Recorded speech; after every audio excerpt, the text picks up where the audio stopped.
So ayun guys, magpapalit na tayo ng ano natin, battery ng susi ng Nissan Terra natin. So magto 2 years na rin yung Nissan Terra natin.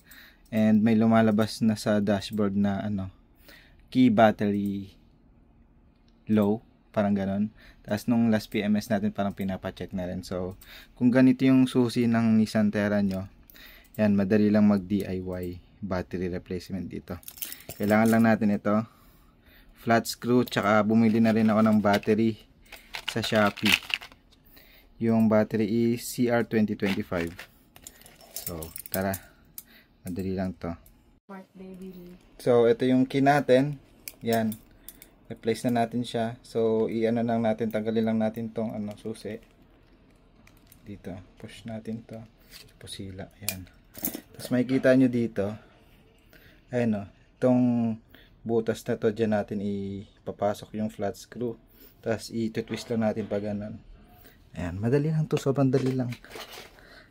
Ayan, ito yung flat screw. Ayan, tapos twist lang natin to.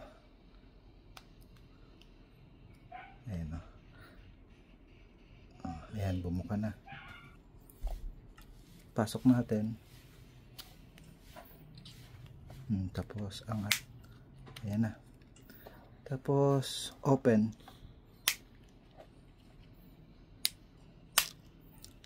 Ayan. Ito yung battery. Ito yung battery na na-order natin sa Shopee.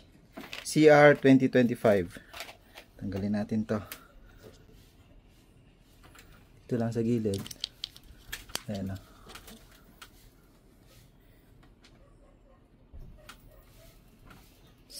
CR2025, di ba? So, open natin to. Tatak pala niya is Panasonic na CR2025.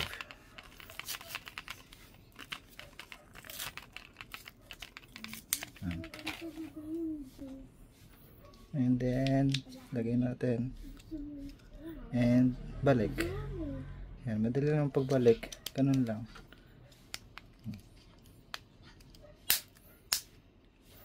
Biyala.